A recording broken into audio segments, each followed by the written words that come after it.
नमस्कार ओडिशावासी शुभ संध्या आज संध्या रही देश विदेश राज्यर गुरुत्वपूर्ण खबर जहां आपण मैंने 10 मिनिट समय दे देखिपारे ता पूर्व आपको गोटे अनुरोध जिला को भल पाते आपण मैंने गोटे गोटे लाइक करदे सहित कमेंट रे आपणकर जिलार ना लिखिदेवे तेज कौन रही आज खबर चलूँ नजर पकाइबा।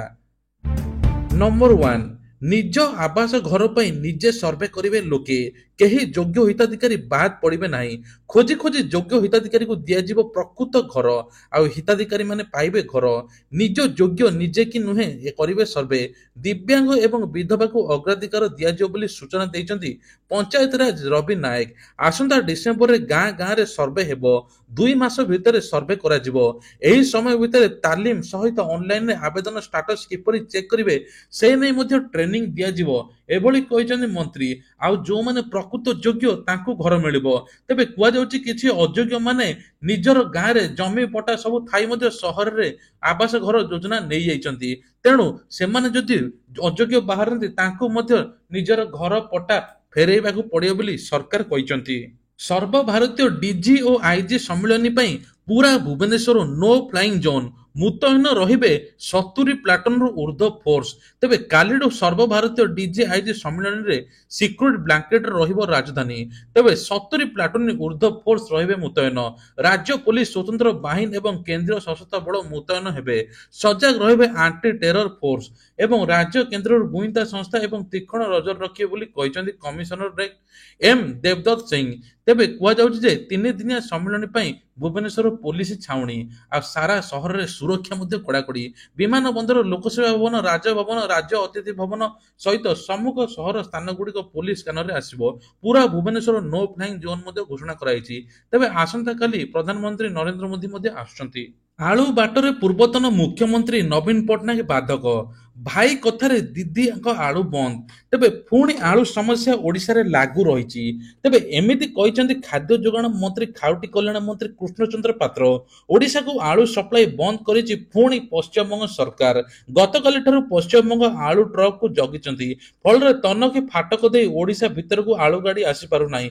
ममता बनर्जी सरकार एक गुरुत्वपूर्ण बैठक करी रोषैशाळार एक अत्यावश्यक सामग्री दर वृद्धि नियंत्रण करने को बाहर राज्य को आलू एक्सपोर्ट करने को निष्पत्ति नहीं तेणु सरकार सम्मुखें आसंता वर्ष विधानसभा निर्वाचन अच्छी यह दृष्टि रखी दीदी पुणी आलू समस्या ओडिशा रे पहुंचाउचंती। आ कुआ जाउची जे पुणी एबे दीदी भाई कथारे पड़ी आलू समस्या एमिति करिसंती सेतळे एबे 2 मास पूर्व आलू समस्या देखा हैतिला आ एबे पुणी थरे आलू समस्या देखा जियो बोली कुआ जाउची। नीति आयोग ढांचारे राज्यर योजना बोर्ड पुनर्गठन हेबो गृह रे मुख्यमंत्री उत्तर। आज विधानसभा शीतकालीन अधिवेशन रे तृतीय दिन रे विभिन्न प्रसंगर गृह सरगरम रही शीत अधिवेशन प्रथम दिन होहाला एवं हट्टगोल रही बेले द्वितीय दिन रे गृह स्थिति स्वाभाविक रही तेबे तृतीय दिगरे गुरुत्वपूर्ण प्रसंग ने मुख्यमंत्री मोहन चरण माझी उत्तर रखिथिले। नीति आयोग ढांचारे राज्य रे पुनर्गठन हेबो योजना बोर्ड रो पुनर्गठन पई या सरकार विशेषज्ञ सहित आलोचना करुचंती बोली मुख्यमंत्री विधानसभा उत्तर रखिचंती। तेबे कुआ जाउची ओडिसा रे किभଳି उन्नति हेबो कोन कोन हेबो सब डिटेल्स सरकार जांच करिवे ता सहित ओडिसा रे विभिन्न प्रकार प्रकल्प हेबो से नै कि मध्ये आलोचना होईची आ 1.5 लाख रोजगार पाइबे 1.5 लाख नियुक्ति पाइबे 5 वर्ष भितर शेयर विषय रे मध्ये सब आलोचना चलीची। सुभद्रा योजना को नहीं आसिला बड़ अपडेट ए नहीं मुख्यमंत्री सहित उपमुख्यमंत्री प्रभाती परिड़ा मध्य घोषणा करिसेंती। तेबे कुआ जाउची सुभद्रा योजना रे एथर झियो मानक पई खुशी खबर 20 वर्ष झियो होइथिले मार्च मास रे जदी तांको 21 वर्ष होई जिवो ताले तुरंत से माने सुभद्रा टंका पाई परिबे तुरंत आवेदन करिया परे सांगे सांगे सुभद्रा योजना पाई परिबे बेली उपमुख्यमंत्री प्रभाती परिड़ा घोषणा करिसेंती। आ सुभद्रा योजना रा अप्लाई रो शेष तारीख हला मार्च 7 पूर्व आपण जदि आवेदन करते निश्चित आपण पाखु टंका आसीबो। मार्च 8 रे महिला दिवस हेबारु सुभद्रा योजना द्वितीय किस्ती आसीबो बोली कुआ जाउची। आ डिसेंबर रे 1 कोटी महिला को सुभद्रा योजना टंका मिली जैतो बोली उपमुख्यमंत्री प्रभाती परिड़ा घोषणा करछंती। ता सहित 1 कोटी रे जेउ महिला पहुंचे तांको पुरस्कृत करिवे उपमुख्यमंत्री प्रभाती परिड़ा। काली अपराह्न 4:15 रे आसीबे मोदी आसंता काली अपराह्न रे मोदी आसीबे एयरपोर्ट रे भव्य स्वागत संबर्धना करा जिवो। एयरपोर्ट रो राजभवन जिबा परे राज्य बीजेपी कार्यालय आसीबे मोदी ମୋଦି। ରୋଡ ଶୋ ମଧ୍ୟ ହେବ। ମନ୍ତ୍ରୀ ବିଧାୟକ ସାଂସଦ ଦଳୀୟ ପଦାଧିକାରୀ ସହିତ ବୈଠକ ରହିଛି।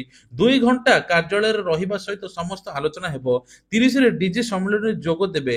ତା ସହିତ ମଧ୍ୟ ଏହି ସମୟରେ ମୋଦି ନେତା ମନ୍ତ୍ରୀଙ୍କ ସହିତ ରିପୋର୍ଟ ନେବେ। ସରକାର କଣ କଣ କରିଛି ସବୁ କିଛି ବୁଝିବେ। ମୋଦି ରାଜ୍ୟ କାର୍ଯ୍ୟାଳୟରେ ପ୍ରଧାନମନ୍ତ୍ରୀ ରାତ୍ର ଭୋଜନ କରିବାର କାର୍ଯ୍ୟକ୍ରମ ରହିଛି। ପ୍ରଧାନମନ୍ତ୍ରୀଙ୍କ ପସନ୍ଦ ଅନୁସାରେ ଖାଦ୍ୟ ପରଷିବା ପ୍ରଧାନମନ୍ତ୍ରୀ ଚାହିଁଲେ ଓଡ଼ିଆ ଖାଦ୍ୟ ପ୍ରସ୍ତୁତି କରାଯିବ ବୋଲି କୁହାଯାଇଛି। ରାଜ୍ୟ ବିଜେପି ସଭାପତି କହିଛି ଯେ ପ୍ରଧାନମନ୍ତ୍ରୀ ରହିବେ ଗୋଟିଏ ଦିନ। ତା ସହିତ ମଧ୍ୟ ଅଲଗା ସବୁ କାର୍ଯ୍ୟକ୍ରମକୁ ମଧ୍ୟ ଯିବେ। ମୁଖ୍ୟମନ୍ତ୍ରୀ ମୋହନ ଚରଣ ମାଝୀ ସହିତ କାର୍ଯ୍ୟାଳୟରେ ସମୀକ୍ଷା କରିବେ ବୋଲି ପ୍ରଧାନମନ୍ତ୍ରୀ ନରେନ୍ଦ୍ର ମୋଦି କୁହାଯାଉଛି। ନିର୍ମାଣ ହେବ ଜଳ ଭଣ୍ଡାର ଓ ବ୍ୟାରେଜ, ଏଭଳି ଘୋଷଣା କଲେ ମୁଖ୍ୟମନ୍ତ୍ରୀ।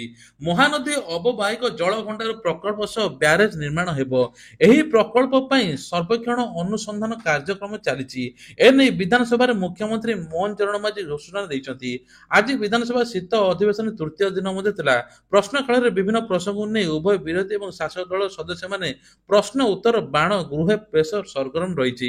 ତେବେ ବିରୋଧୀ ପୁରା ରେଡି କରି ରଖିଛି। ମୁଖ୍ୟମନ୍ତ୍ରୀ 5 ମାସ ଭିତରେ କଣ କଲେ କଣ ନାହିଁ ସବୁ ଡିଟେଲ୍ସ ଖୋଳତାଡ଼ ହେବ। ସେ ନେଇକି 24 ବର୍ଷ ସରକାର କଣ କଣ କରିଥିଲେ ସେ ନେଇ ମଧ୍ୟ ମୁଖ୍ୟମନ୍ତ୍ରୀ ଆଲୋଚନା କରୁଛନ୍ତି। ରାଜଧାନୀରେ ପିଛା ଛାଡୁନି ସେକ୍ସ ରାକେଟ, ଗଳି କନ୍ଦିରେ ଚାଲିଛି ବେପାର। ପୁଣି ଏକ ସେକ୍ସ ରାକେଟ ଠାବ। ପୋଲିସ 4 ଯୁବତୀଙ୍କୁ ଦେହଜୀବୀକୁ ଉଦ୍ଧାର କରିବା ସହିତ ସେଠାରେ ଆପତ୍ତିଜନକ ସାମଗ୍ରୀ ମଧ୍ୟ ପାଇଛି। ପୋଲିସ ମୁତାବକ ଯୁବତୀ ମଧ୍ୟରେ ନାବାଳିକ ପରି ଲାଗୁଛି। ଖଣ୍ଡଗିରି ଅଞ୍ଚଳରେ ଚାଲିଥିବା ସେକ୍ସ ରାକେଟ ଠାବ ହୋଇଛି। କମିଶନରେଟ ପୋଲିସ ମଧ୍ୟ ଧରିଛି। ଠିକଣା ସ୍ଥାନରୁ 4 ଜଣ ଦେହଜୀବୀକୁ ଉଦ୍ଧାର କରାଯାଇଛି। ଏଥିସହିତ ଅନେକ ଆପତ୍ତିଜନକ ସାମଗ୍ରୀ ମଧ୍ୟ ମିଳିଛି। ତେବେ ଏହା ପୂର୍ବରୁ କମିଶନରେଟ ପୋଲିସ ବଡ଼ ସେକ୍ସ ରାକେଟକୁ ଠାବ କରିଥିଲା। ବହୁ ବାଂଲାଦେଶୀ ଦେହଜୀବୀକୁ ଠାବ କରିଥିଲା। ବାଂଲାଦେଶ ନାବାଳିକା କୁଶ୍ଚିତ ଘଟଣାର ଉଦ୍ଧାର ମଧ୍ୟ ହୋଇଥିଲେ। ତେବେ ପୋଲିସ ନିକଟରେ ନାବାଳିକା ଯେଉଁ ତଥ୍ୟ ଦେଇଥିଲେ ତାହା ପୋଲିସର ହୋସ ଉଡ଼ିଯାଇଥିଲା। ନାବାଳିକାକୁ ଚାକିରି ଦେବାରେ ପ୍ରଲୋଭନ ଦେଖାଇ ଭାରତରେ ଅନୁପ୍ରବେଶ କରାଇବା ପରେ କୋଲକାତା ଦେଇ ଓଡ଼ିଶାକୁ ଅଣାଯାଇଥିଲା। ତାପରେ ଏହି ଦଲାଲ ଦମ୍ପତିଙ୍କ ଦ୍ୱାରା ବିଭିନ୍ନ ଜାଗାକୁ ପଠାଉଥିଲେ ଏବଂ କହୁଥିଲେ ପ୍ରତିଦିନ 2,000 ଟଙ୍କା ଦେବେ।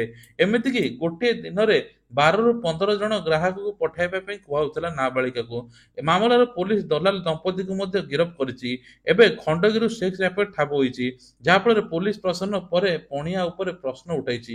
ତେବେ କୁହାଯାଉଛି ଏହା ପଛରେ କାହାର ହାତ ଅଛି। ବିମାନ ଯାତ୍ରୀଙ୍କ ପାଇଁ ଖୁସି ଖବର। ନୂଆ ବର୍ଷରୁ ଭୁବନେଶ୍ୱରରୁ 5ଟି ନୂଆ ସହରକୁ ଉଡ଼ିବ ବିମାନ। ତେବେ ବିମାନ ଯାତ୍ରୀଙ୍କ ପାଇଁ ଆଜିଠୁ ଖୁସି ଖବର କୁହାଯାଉଛି। କାରଣ ଏବେ 5ଟି ବିମାନ ଗଡ଼ିବ। ନୂଆ ସ୍ଥାନକୁ ଭୁବନେଶ୍ୱର ଗଡ଼ିବ। ଇନ୍ଦୋର, ଡେରାଡୁନ, ଲକ୍ଷ୍ନୌ, ଜୟପୁର, କୋଚିନକୁ ଉଡ଼ିବ ବିମାନ। ସପ୍ତାହକୁ ଇନ୍ଦୋର 4 ଦିନ ଏବଂ ଡେରାଡୁନକୁ 3 ଦିନ ଉଡ଼ିବ। ଜାନୁଆରୀ 1ରେ ଭୁବନେଶ୍ୱର ଏୟାରପୋର୍ଟରୁ 2ଟି ସ୍ଥାନରେ ଇଣ୍ଡିଗୋ ବିମାନ ଚଳାଚଳ ହେବ। ସେହିଭଳି ଭୁବନେଶ୍ୱର ଏୟାରପୋର୍ଟରୁ 3ଟି ନୂଆ ସହରକୁ ଉଡ଼ିବ। ତେବେ କୁହାଯାଉଛି ଯେ ଲକ୍ଷ୍ନୌ ଏବଂ ଜୟପୁରକୁ ସପ୍ତାହରେ 3 ଦିନ ଯିବ ବୋଲି କୁହାଯାଉଛି। ରାସନ କାର୍ଡକୁ ନେଇ ଆସିଲା ବଡ଼ ଖବର। ରାସନ କାର୍ଡର ଶେଷ ସୀମା ଆଉ ମାତ୍ର 2 ଦିନ। 2 ଦିନ ଭିତରେ ଇକେୱାଇସି କରିଦିଅନ୍ତୁ ଯଦି ନ କରିଛନ୍ତି। ଆଉ ଯଦି କରିଦେଇଛନ୍ତି କିଛି ଅସୁବିଧା ନାହିଁ। ଯେଉଁମାନେ ନୂଆ ଆବେଦନ କରିଥିଲେ ତାଙ୍କୁ ଜାନୁଆରୀ ମାସରେ ରାସନ କାର୍ଡ ମିଳିବ ବୋଲି ସରକାର କହିଛନ୍ତି। ତେଣୁ ରାସନ କାର୍ଡରେ ଆପଣଙ୍କର ଯଦି ନାମ ପରିବର୍ତ୍ତନ କିଛି ଅଲଗା ପରିବର୍ତ୍ତନ କରିବା ପାଇଁ ଚାହୁଁଛନ୍ତି ନିକଟସ୍ଥ ଜନସେବା କେନ୍ଦ୍ରରେ ଯାଇ ମଧ୍ୟ ଚେଞ୍ଜ କରିପାରିବେ। ଆଉ ରାସନ କାର୍ଡରେ ଆପଣଙ୍କୁ ଏବେ ଓଡ଼ିଶାରେ ଗହମ ମିଳୁଛି। ଅନ୍ୟ ରାଜ୍ୟମାନଙ୍କରେ ରାସନ କାର୍ଡରେ 9 ପ୍ରକାର ଜିନିଷ ମିଳୁଛି ବୋଲି କୁହାଯାଉଛି। ତେଣୁ ଖୁବ୍ ଜଲ୍ଦି ଏହା ଉପରେ ସରକାର ଉପରେ ନଜର ପକାଇଲେ ସରକାର ମଧ୍ୟ ଏହା ଉପରେ ଘୋଷଣା କରିବେ। ମିଶନ ଶକ୍ତିକୁ ଅଗ୍ରଗତି ଏବଂ ମିଶନ ଶକ୍ତିରେ ମହିଳାଙ୍କୁ ଯୋଡ଼ିବା ପାଇଁ ସରକାର ନୂଆ ନୂଆ ପଦକ୍ଷେପ ନେଉଛନ୍ତି। ମହିଳାମାନେ ସଶକ୍ତି ଏବଂ ଆତ୍ମନିର୍ଭରଶୀଳ ସହିତ ନିଜର ପରିବାର ପେଟ ପୋଷି ପାରିବେ, ନିଜ ମଧ୍ୟ ଆଗକୁ ବଢ଼ିପାରିବେ, ସେ ନେଇ ମଧ୍ୟ ସରକାର କହିଛନ୍ତି। ତେବେ ଗାଁରୁ ଆରମ୍ଭ କରି ସହର ପର୍ଯ୍ୟନ୍ତ ଏସ୍ଏଚଜି ଗ୍ରୁପର ମହିଳାମାନଙ୍କ ଋଣ ମଧ୍ୟ ଛାଡ଼ କରାଯାଇଛି ସରକାର କହିଛନ୍ତି। ପୂର୍ବ ସରକାର ଯେତିକି ଋଣ ନେଇଥିଲେ ତାର ସୁଧ ହାର ଛଡ଼ାଯାଇଛି। ଟଙ୍କାଟେ ସୁଧ ଏକ୍ସଟ୍ରା ଦେବା ପାଇଁ ପଡ଼ିବନି। ଏନେଇ 227 କୋଟି ଟଙ୍କା ମଧ୍ୟ ବ୍ୟୟ ବରାଦ ହୋଇଛି। ତେବେ କୁହାଯାଉଛି ଯେ ମହିଳାଙ୍କୁ ଏବଂ ଅଗ୍ରଗତି କରିବା ପାଇଁ ଏବଂ ମହିଳାଙ୍କର ଉନ୍ନତି କରିବା ପାଇଁ ସରକାର ବିଭିନ୍ନ ପ୍ରକାର ଯୋଜନା ମଧ୍ୟ କରୁଛନ୍ତି। ଭତ୍ତା ଟଙ୍କା ନେଇକି ବଡ଼ ଖୁସି ଖବର। ଏବେ ଭତ୍ତା ଟଙ୍କା ମିଳିବା ପାଇଁ ଯାଉଛି। ସରକାର ପ୍ରତିଶ୍ରୁତି ମୁତାବକ ଯେତିକି ଟଙ୍କା ସରକାର କହିଥିଲେ ଭତ୍ତା ଟଙ୍କା ଖୁବ୍ ଜଲ୍ଦି ମିଳିବା ପାଇଁ ଯାଉଛି। ବୃଦ୍ଧ ବୃଦ୍ଧା ଦିବ୍ୟାଙ୍ଗ ପାଇଁ କି ଭତ୍ତା ଟଙ୍କା ମିଳିବ। ସେପଟେ ଯାଜପୁରରେ ମଧ୍ୟ ଭତ୍ତା କେଳେଙ୍କାରୀ ହୋଇଥିଲା। ପାଖାପାଖି 90 ଲକ୍ଷ ଟଙ୍କା ଠକେଇ ହୋଇଥିଲା। ପୂର୍ବ ସରକାରରେ 894 ଜଣ ଯୁବକ ନିଜର ବୟସ ବଢାଇ ବୃଦ୍ଧ କହି 90 ଲକ୍ଷ ଟଙ୍କା ଲୁଟି ନେଇଥିଲେ, ଯାହାଫଳରେ ସେଇଟା ମଧ୍ୟ ତଦନ୍ତ ହେଉଛି। ଆଉ ତଦନ୍ତ ସରିଲା ପରେ ଭତ୍ତା ଟଙ୍କା ଖୁବ୍ ଜଲ୍ଦି ମିଳିବା ପାଇଁ ଯାଉଛି। ତେଣୁ ଏ ନେଇକି ସରକାରଙ୍କ ମୁତାବକ ଯାହା ଆଗକୁ ବଢିଥିଲା ଭତ୍ତା ଟଙ୍କା ଆଗରୁ ବଢିକି ମଧ୍ୟ ଆସିବ। ସ୍କୁଲ ଛାତ୍ରଛାତ୍ରୀଙ୍କ ପାଇଁ ମାଧ ସିଂ ଯୋଜନା। ମାଧ ସିଂ ଯୋଜନା ନାଁରେ ସ୍କୁଲ ଛାତ୍ରଛାତ୍ରୀଙ୍କୁ ମିଳିବ 5,000 ଟଙ୍କା। ଏ ନେଇକି ଉପକୃତ ହେବେ 3.5 ଲକ୍ଷ ଛାତ୍ରଛାତ୍ରୀ। ତେବେ ଅନୁସୂଚିତ ଜାତି ଜନଜାତି ସ୍କୁଲ ଛାତ୍ରଛାତ୍ରୀଙ୍କୁ ମିଳିବ 5,000 ଟଙ୍କା। ଏ ନେଇକି ମୁଖ୍ୟମନ୍ତ୍ରୀ ମୋହନ ଚରଣ ମାଝୀ ମଧ୍ୟ ଘୋଷଣା କରିଛନ୍ତି। ତେବେ ଆଉ ଗୋଟେ ବଡ ଖବର, ଯଦି ଆପଣଙ୍କର ଏପର୍ଯ୍ୟନ୍ତ ଆପଣଙ୍କର ଭୋଟର ଆଇ କାର୍ଡ ଅଛି, ଭୋଟର ଆଇ କାର୍ଡ ସଂଶୋଧନ ଏବେ କରିପାରିବେ। ଆପଣ ଏ ସାଇଟକୁ ଯାଇକି ତୁରନ୍ତ କରିପାରିବେ। ଏ ନେଇ ସରକାରଙ୍କ ତରଫରୁ ବିଜ୍ଞପ୍ତି ପ୍ରକାଶ ପାଇଛି। ଆପଣଙ୍କ ଯଦି ଭୋଟର ଆଇ କାର୍ଡ ଏପର୍ଯ୍ୟନ୍ତ କରେକ୍ସନ ହୋଇନାହିଁ, ଆପଣ ନିଜର ଭୋଟର ଆଇ କାର୍ଡ କରେକ୍ସନ କରିପାରିବେ। ତେଣୁ ନିଜ ନିକଟସ୍ଥ ଜନସେବା କେନ୍ଦ୍ରକୁ ଯାଇ ଆପଣ ଭୋଟର ଆଇ କାର୍ଡ କରେକ୍ସନ କରିଦିଅନ୍ତୁ ବୋଲି କୁହାଯାଉଛି। ଆଧାର କାର୍ଡକୁ ନେଇକି ଆଉ ଗୋଟେ ବଡ ଅପଡେଟ, ଯଦି ଆପଣଙ୍କର 10 ବର୍ଷ ଉପରକୁ ଆଧାର କାର୍ଡ ଅଛି, ଆପଣ ଏପର୍ଯ୍ୟନ୍ତ ଇ କେୱାଇସି କରିନାହାନ୍ତି ବା ଆପଣ ବାୟୋମେଟ୍ରିକ ଦେଇନାହାନ୍ତି, ତୁରନ୍ତ ବାୟୋମେଟ୍ରିକ ଦେଇ ଦିଅନ୍ତୁ। ତେଣୁ ଶେଷ ତାରିଖ ହେଲା ଡିସେମ୍ବର ମାସ। ଡିସେମ୍ବର ମାସ ସୁଦ୍ଧା ଆପଣ ତୁରନ୍ତ ବାୟୋମେଟ୍ରିକ ଏବଂ ନିଜର ଫଟୋ ନିଜର ଫିଙ୍ଗର ପ୍ରିଣ୍ଟ ଅପଡେଟ କରିଦିଅନ୍ତୁ। ନହେଲେ ଆପଣଙ୍କର ଆଧାର କାର୍ଡ ମଧ୍ୟ ରବ୍ଦ ହୋଇଯିବ ବୋଲି କୁହାଯାଉଛି। ତୁରନ୍ତ ଏ ନେଇକି ସରକାରଙ୍କ ତରଫରୁ ମଧ୍ୟ ବଡ ଘୋଷଣା। ଆଉ ଉପମୁଖ୍ୟମନ୍ତ୍ରୀ ପ୍ରଭାତ ପରିଡା ମଧ୍ୟ ଘୋଷଣା କରିଛନ୍ତି ମିଶନ ଶକ୍ତିକୁ ନେଇକି। ମିଶନ ଶକ୍ତି ମା ମାନେ ଏବଂ ତାଙ୍କର ଉନ୍ନତି କରିବା ଦିଗରେ ବିଭିନ୍ନ ପ୍ରକାର ଯୋଜନା ଆଣୁଛନ୍ତି। ଏସଏଚଜି ମହିଳାଙ୍କ ପାଇଁ ବଡ ବଡ ଯୋଜନା ଆସୁଛି ବୋଲି କୁହାଯାଉଛି। ଯଦି ଆପଣଙ୍କର ପ୍ୟାନ କାର୍ଡ ଅଛି, ପ୍ୟାନ କାର୍ଡକୁ ନେଇ ସରକାର ନୂଆ ଘୋଷଣା କରିଛନ୍ତି। ଏଥର ପ୍ୟାନ କାର୍ଡରେ କ୍ୟୁଆର କୋଡ ଲାଗିବ। କ୍ୟୁଆର କୋଡ ଦ୍ୱାରା ଆପଣଙ୍କର ଆଡ୍ରେସଠୁ ଆପଣ ଆରମ୍ଭ କରି ଆପଣଙ୍କର ନାଁ ଡିଟେଲ ସବୁ କିଛି ବାହାରିଯିବ। ଏଣୁ ସରକାର ଯୋଜନା ମଧ୍ୟ କରୁଛନ୍ତି। ଏ ନେଇକି 550 କୋଟି ଟଙ୍କା ମଧ୍ୟ ବ୍ୟବହୃତ ହୋଇଛି। ତେଣୁ ପ୍ୟାନ କାର୍ଡରେ ଏବେ ନୂଆ ପରିବର୍ତ୍ତନ ହେବା ପାଇଁ ଯାଉଛି। ପ୍ୟାନ କାର୍ଡରେ ଏଥର କ୍ୟୁଆର କୋଡ ଲାଗିବା ପାଇଁ ଯାଉଛି। ଏ ନେଇକି ମଧ୍ୟ ସମସ୍ତଙ୍କର ଡାଟାଠୁ ଆରମ୍ଭ କରି ସବୁ କିଛି ଡିଟେଲ୍ସ ବାହାରି ପାରିବ। କେବଳ ଗୋଟିଏ ପ୍ୟାନ କାର୍ଡ ମାଧ୍ୟମରେ ଆପଣ ସବୁ କିଛି ଡିଟେଲ୍ସ ପାଇପାରିବେ। ସରକାରଙ୍କ ତରଫରୁ ଏଇଟା ସବୁଠାରୁ ବଡ ଘୋଷଣା। ତେବେ ଆସନ୍ତା 2 ଦିନରେ ପ୍ରବଳରୁ ଅତି ପ୍ରବଳ ବର୍ଷା ହେବ ବୋଲି କୁହାଯାଉଛି। ଆସିଲାଣି ଲଘୁଚାପ। ଲଘୁଚାପ ଫଳରେ ମଧ୍ୟ ଏବେ ଆକାଶ ମେଘଛୁଆଁ ହୋଇଛି। ତେବେ କୁହାଯାଉଛି ଯେ ଏବେ ପାଖାପାଖି 16ଟି ଜିଲ୍ଲାରେ ପ୍ରବଳରୁ ଅତି ପ୍ରବଳ ବର୍ଷା ହେବାର ସମ୍ଭାବନା ଅଛି। ଆଉ ବର୍ଷା ପରେ ଶୀତର ପ୍ରକୋପ ମଧ୍ୟ ଆହୁରି ବଢିବ। ଏ ନେଇକି ପାଣିପାଗ ବିଜ୍ଞାନ କେନ୍ଦ୍ର ସୂଚନା ଦେଇଛି। ତେବେ ଓଡ଼ିଶାରେ କାଁ ଭାଁ ଜିଲ୍ଲାରେ କିଛିଟା ଅଳ୍ପ ବର୍ଷା ହେବ। କିନ୍ତୁ ଯେଉଁ 16ଟି ଜିଲ୍ଲାରେ ବର୍ଷା ହେବ, ସେଇଠି ମଧ୍ୟ ତାପମାତ୍ରା ବହୁତ କମିଯିବ, ଯାହାଫଳରେ ଶୀତର ପ୍ରକୋପ ବଢିବ ବୋଲି କୁହାଯାଉଛି। ଆଉ ଗୋଟିଏ କଥା ହେଲା, ରତ୍ନ ଭଣ୍ଡାରରେ ଏବେ 5 କୋଟି ଲାଗିବ। ରତ୍ନ ଭଣ୍ଡାର ନିର୍ମାଣ ପାଇଁ 5 କୋଟି ଲାଗିବ। ଆଉ ରତ୍ନ ଭଣ୍ଡାର ଗଣତି ମଣତି ମଧ୍ୟ ଜାନୁଆରୀ ମାସ ଶେଷ ସୁଦ୍ଧା ହେଇଯିବ। ରତ୍ନ ଭଣ୍ଡାର ସ୍ଥଗିତ ରହିଥିଲା କାର୍ତ୍ତିକ ମାସ ପାଇଁ। କାର୍ତ୍ତିକ ମାସରେ ପ୍ରବଳ ଭିଡ଼ ଯୋଗୁଁ ରତ୍ନ ଭଣ୍ଡାରର କାମ ବନ୍ଦ ରହିଥିଲା। ଆଉ ରତ୍ନ ଭଣ୍ଡାର ପାଇଁ 5 କୋଟି ମଧ୍ୟ ହେବ।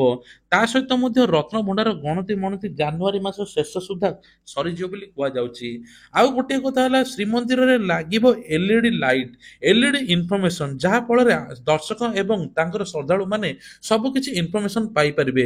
ମନ୍ଦିର ଭିତରେ ଯାହା କିଛି ହଉଛି ଏଲଇଡି ଡିସପ୍ଲେ ମାଧ୍ୟମରେ ସବୁ କିଛି ପାଇପାରିବେ। ତେବେ ଇଏ ଥିଲା ଆଜିର କିଛିଟା ଗୁରୁତ୍ୱପୂର୍ଣ୍ଣ ଖବର।